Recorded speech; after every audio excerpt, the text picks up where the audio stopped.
వాడై నా తర్వాత సింహాసనాన్ని అధిష్ఠించి రాజ్యపాలనము చేసి చక్కగా నాకు పేరు తెచ్చి నా శరీరము పడిపోయిన తర్వాత గయలో శ్రాద్ధం పెట్టాలి. అలా వాడన్నా నన్ను ఉద్ధరించాలి. కొడుకుండాలి కొడుకుండాలని అందుకు కోరుకుంటారు. దిక్కుమాలిన కొడుకు ఉంటే అంత ఊడిపోతే అంత, అలాంటి కొడుకు లేకపోతే నష్టమేం లేదు.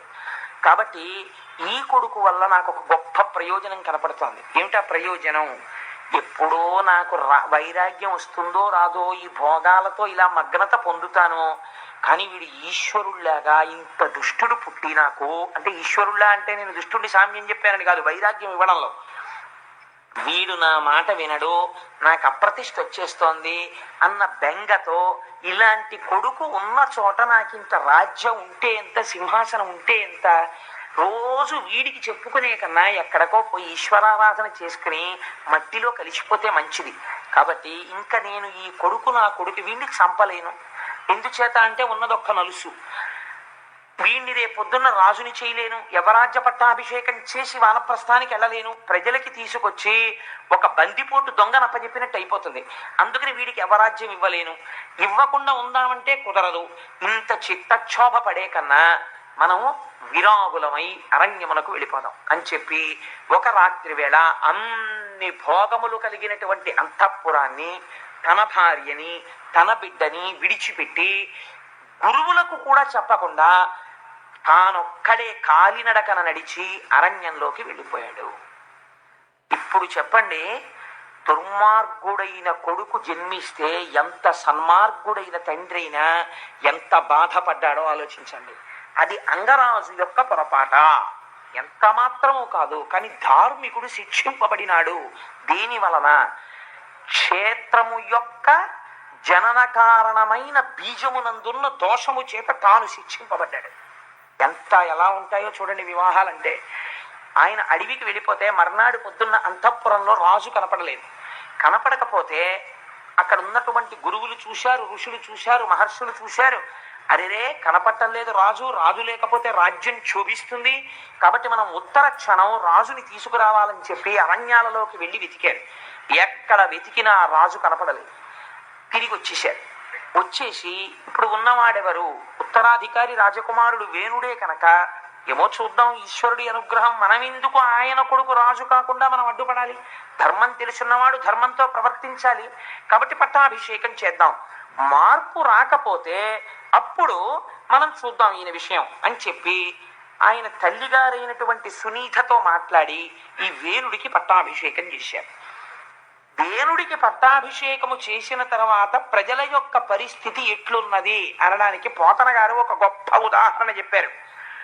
ఒక కర్ర యొక్క కన్నములలో చాలా కాలము నుంచి చీమలు ఆవాసం చేస్తున్నాయి అనుకోండి. ఆ కర్రకి అకస్మాత్తుగా రెండు వైపులా అగ్నిహోత్రం అంటుకుంది అనుకోండి. ఇప్పుడు ఈ చీమలు ఎటువైపు నుంచి పారిపోతాయి? అలా వేణుడు రాజు అయిన తర్వాత ఇటు రాజు వైపు నుంచి బాధ, అటు క్రూరుల వైపు నుంచి బాధ. వీడికి స్నేహితులు వాళ్ళే. అందుకని ఇద్దరూ కలిపి ప్రజల్ని నలిపేస్తున్నారు. ఎక్కడ లేని బాధ పడిపోతున్నారు. యజ్ఞయాగాది క్రతువులు లేవు. ఎవరైనా ఎక్కడైనా యజ్ఞం చేసినా యాగం చేసినా వెంటనే వాళ్ళని శిక్ష వేసేవాడు. మీకెవరు రా ఈశ్వరుడు? రాజు ఈశ్వరుడు. కాబట్టి మీరు యజ్ఞం చేస్తే ఎవరి పేరు మీద చేయాలి? నాకు చెయ్యాలి యజ్ఞం. యాగం చేస్తే నాకు చెయ్యాలి. పూజ చేస్తే ఈశ్వర ప్రతిమలు అవి ఏం పనికిరావు.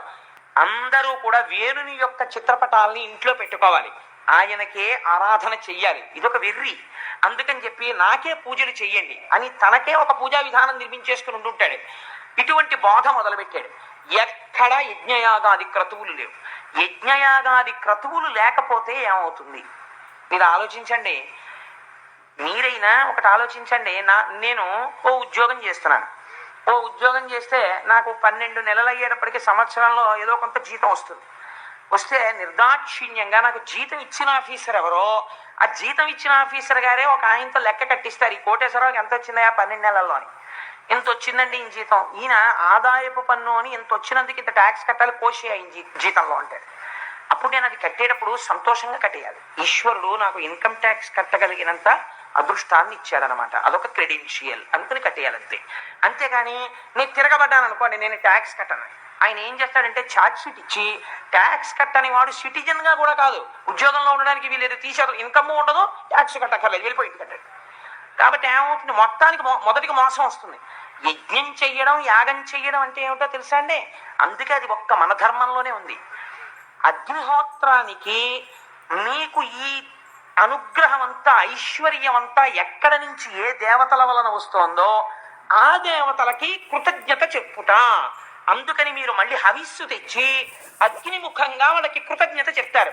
కృతజ్ఞత చెప్తే దేవతలు సంతోషిస్తారు. సంతోషిస్తే అందరూ సంతోషంగా ఉండేటట్టు లోక కళ్యాణకారకమైనటువంటి ఐశ్వర్యమును కురిపిస్తారు.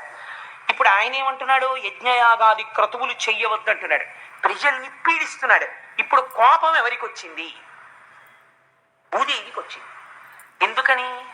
ఇక్కడే రహస్యం అండి.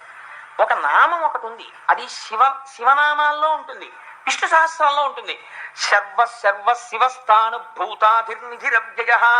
శర్వుడన్న పేరు శ్రీ మహావిష్ణువుకు ఉంది, శర్వుడన్న పేరు పరమశివుడికి ఉంది, శర్వాణి అన్న పేరు పార్వతీదేవికి ఉంది, శ్రీదేవి అన్న పేరు శ్రీ మహావిష్ణువు యొక్క భార్య అయిన లక్ష్మీదేవికి ఉంది.